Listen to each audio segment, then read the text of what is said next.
قالوا لا تخف إنا أرسلنا إلى قوم لوط.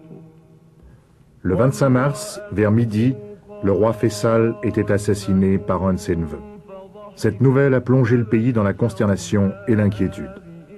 Le meurtrier, âgé de 24 ans, était rentré récemment des États-Unis où il venait de terminer ses études universitaires.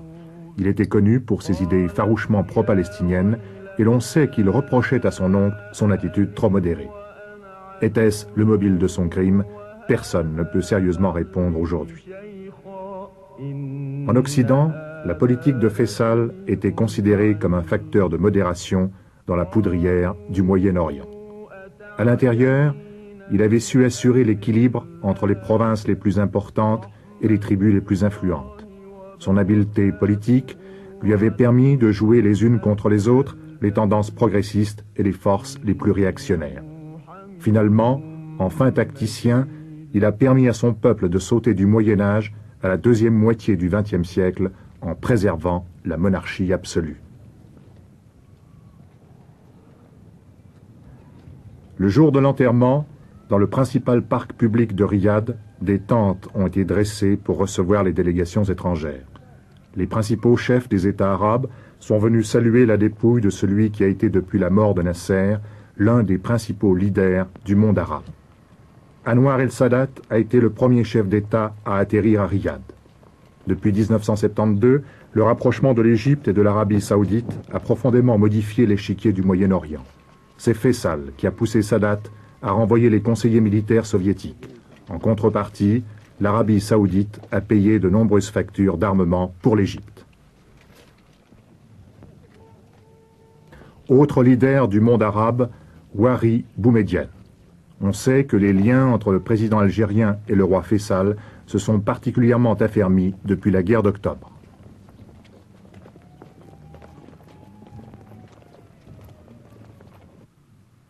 De Bourguiba à Juan Carlos, ces funérailles ont réuni des représentants de la plupart des États qui entretiennent des relations avec l'Arabie saoudite.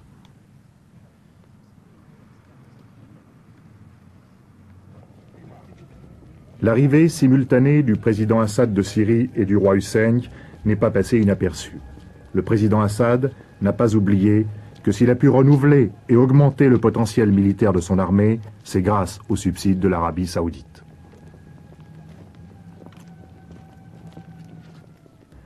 Yasser Arafat, qui avait rencontré Faisal quelques heures avant sa mort, paraissait très affligé. Rappelons que l'OLP, l'Organisation de libération de la Palestine, était principalement financée par Faisal. L'Afrique noire musulmane était aussi présente aux funérailles en la personne du président soudanais Numeri et du très célèbre chef d'État ougandais Idi Amin Dada. Plusieurs délégations ne sont pas parvenues à temps pour les funérailles. C'est le cas de la délégation des États-Unis dirigée par Nelson Rockefeller.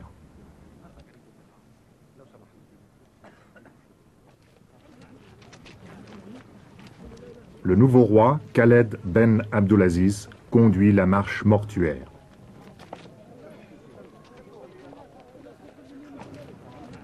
Les obsèques du roi Faisal se sont déroulées avec beaucoup de simplicité, dans un silence empreint d'un très grand respect pour celui qui était à la fois un chef spirituel et un chef d'État.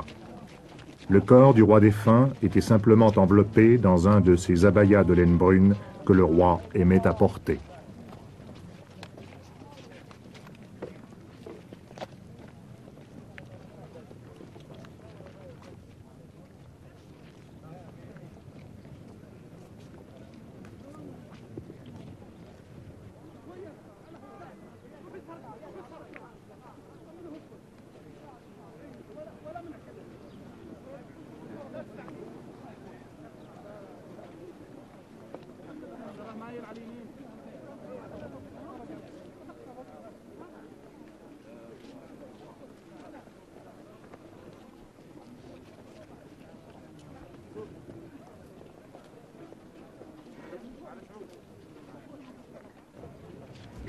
Accourus en toute hâte des autres villes du royaume et même des oasis les plus éloignées, les Saoudiens sont venus en masse rendre un ultime hommage à leur roi. On a estimé à plus d'1 million le nombre de personnes qui ont suivi les obsèques. For all Saudis, I think King Faisal was more than a king. Le roi Faisal était plus qu'un simple monarque, il était le père de tous les Saoudiens. Pour moi, qui suis un membre de la nouvelle génération, il était même plus que monarque et père, il était pour nous un exemple stimulant de sagesse, de foi et de courage. Stimulation to us. He was a source of wisdom and of faith, of courage. A man who proved to us and to everybody. C'était un homme qui nous a prouvé, à nous comme aux autres, qu'il est possible d'accomplir de grandes choses en un laps de temps limité. Au cours de ces 11 années de règne, il a réalisé une œuvre dont l'édification aurait normalement pris des générations.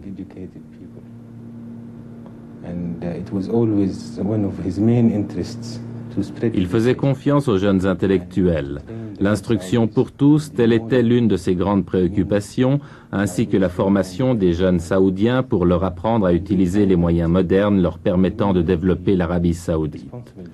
Comme vous pourrez le constater, bien des postes de responsabilité sont occupés dans notre pays par des jeunes.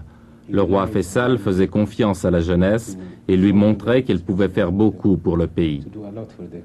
Il nous a appris à rendre service à nos frères infortunés, à œuvrer en faveur de l'épanouissement de notre pays.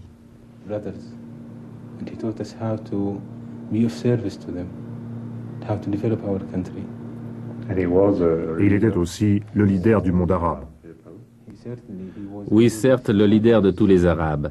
Il voulait unir non seulement son propre peuple, mais encore les Arabes de tous les pays, tous les musulmans, tous les croyants. C'était un homme qui avait une foi inébranlable en Dieu, en son pays, en son peuple, et en tous ceux qui croient en Dieu, ceux-là même qu'il voulait unir.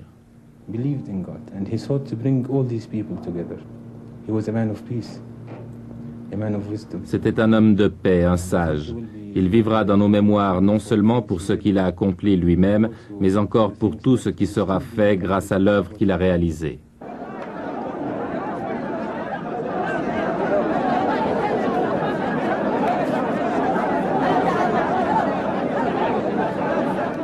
Lors de la cérémonie d'intronisation du nouveau roi, des milliers de Saoudiens ont l'espoir de voir et de toucher celui qui va désormais incarner le destin du pays.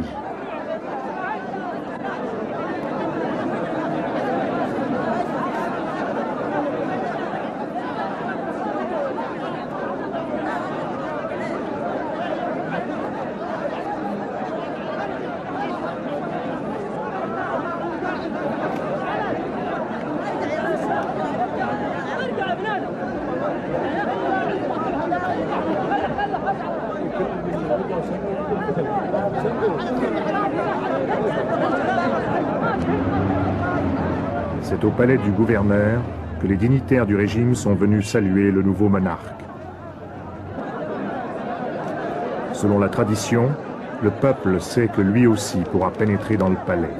Pour les accueillir tous, le nouveau roi devra poursuivre la cérémonie le lendemain.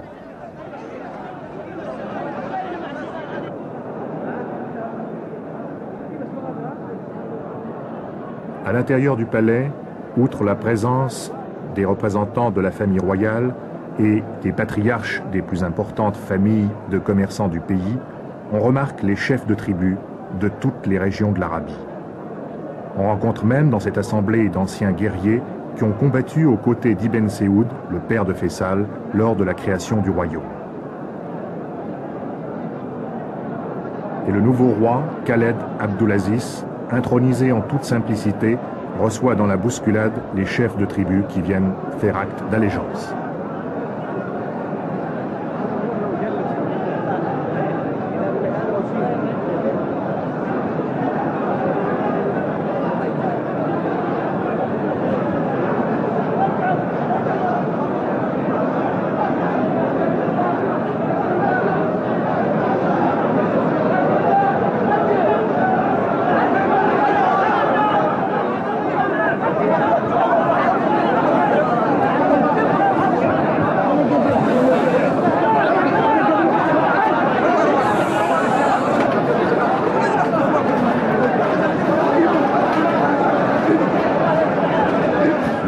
est secondé par son frère, la tête recouverte d'un kéfier à carreaux rouge et blanc. Il s'agit du prince héritier, Fahd Ben Abdulaziz, l'homme fort du nouveau régime. Tous les moyens d'information du pays ont réservé dans leurs notes biographiques autant de place au prince héritier qu'au nouveau roi. C'est pourquoi l'on a parlé d'un royaume désormais bicéphale.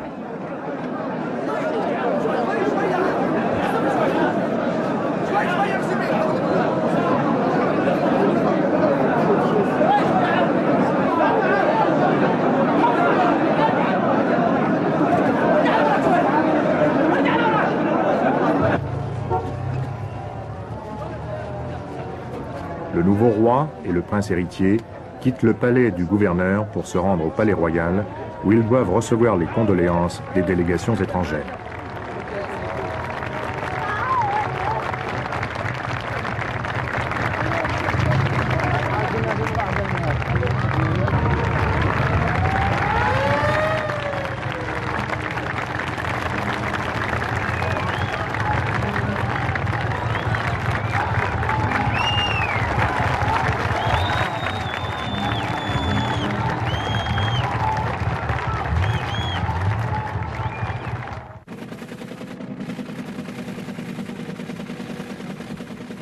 Troisième producteur de pétrole du monde derrière les États-Unis et l'Union soviétique, l'Arabie saoudite est le premier exportateur d'or noir. L'année dernière, elle a enregistré des revenus s'élevant à 29 milliards de dollars. Et les 4/5 du pétrole saoudien passent par cette salle de distribution pour être stockés puis chargés sur tankers. L'Arabie saoudite détient encore un autre record, celui des plus grandes réserves de pétrole du monde, soit 1/4 des réserves de la planète. Cela représente une richesse fabuleuse pour ce royaume qui